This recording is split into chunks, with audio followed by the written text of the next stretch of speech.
Okay, next question, please. Oh. Hey Grimmy, hey Harry. I want to know, what was the process for this album? How many songs did you write? Where did you make it? And how long have you been making it for? And did you enjoy making it? Edward Sheeran there. Oh, isn't he good?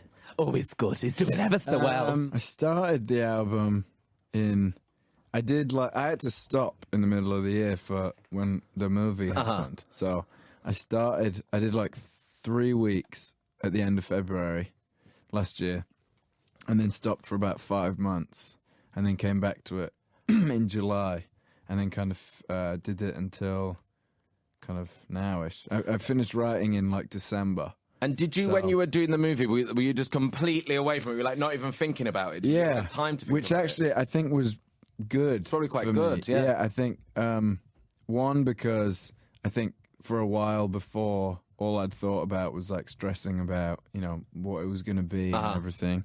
And it gave me a chance to kind of completely step away from it and have a real break. And then also by the end of the movie, because we were swimming so much, I was like, oh, can I just go and write some songs in the studio? On land.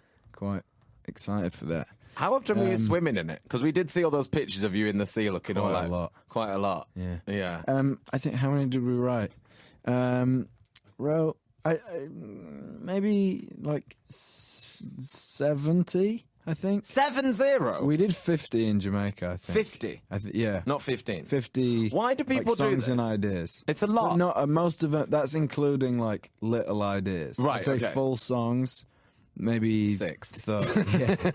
I'd say there's 30 probably. 30 good songs. I think so. And then 'Cause they're one of the songs on the album I wrote a few years ago. And they're all finished and like done. And then how do you go about like deciding what goes on? Do you just be like, I've got this, or do you sort of test them out on people? I think you can do that, and you do that obviously to a degree. But I think if you start asking too many people, it gets away from like what you like. So I think kind of when it came to the end of it, I had to be like, all right, which songs do I want it to be? Did you ask Ed ever? Yeah, I played him a couple of songs, yeah. But I hadn't seen him for a bit because I was away, so I played him a couple of songs after the album was finished. Right. He didn't say, oh, I don't like these. You're like, too late now, it's printed. He liked one that wasn't on there. Oh, no. But, so I was like, B-side. I had a little minute of like, Yeah. no, but Yeah, next, save it for later. Yeah. EP. Yeah. EP of summer. Is it terrifying as a male solo artist to know that Ed Sheeran is alive and well? I just think he's really good. He's just killing one it. of the most talented dudes I know. Did you message him when it was like the entire top 10 was Ed Sheeran? Because I had to message him going, I said, this is hilarious, which I don't know if he didn't respond to. But I mean, it's so mad, it's unheard of, that sort of thing. He's really good at writing songs. I mean, he really, really is. He really is. Currently 500 songs in the top 40. He also writes so many for like everyone else. I So when know. he came, I'd see him and I'd be like, do you want to hear my first single? And he'd be like, yeah.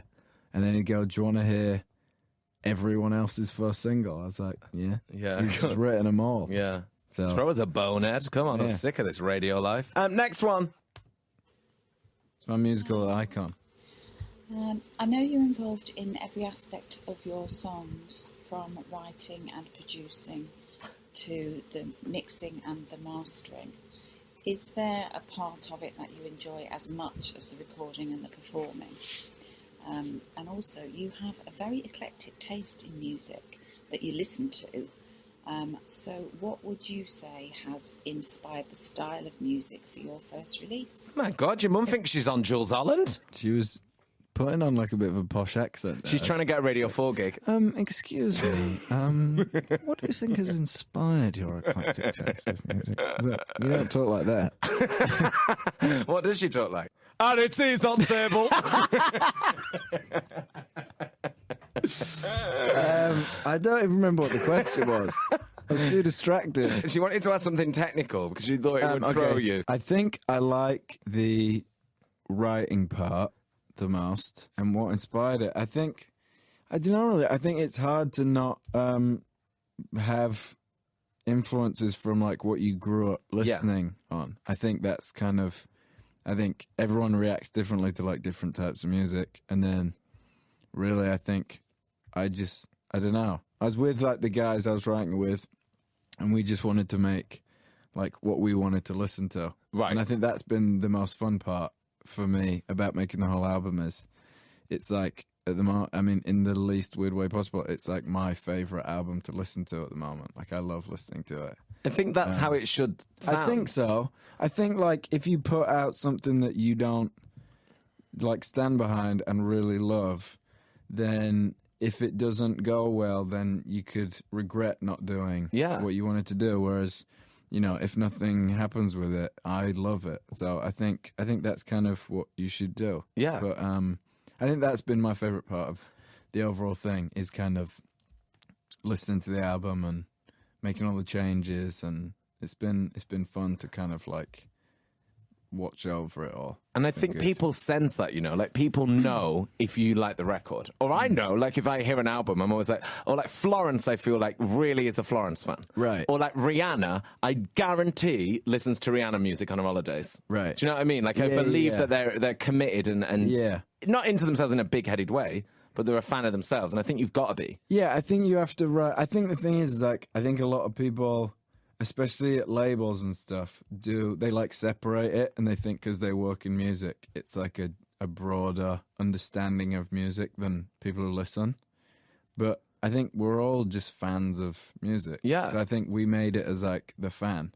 Yeah. It was, you know, what do I want to listen to, and tried to write that. So, I mean, I hope we did it a good job, but I really like the album, so I hope people like it. Did you know your mum had sent that video, by the way? I didn't. No.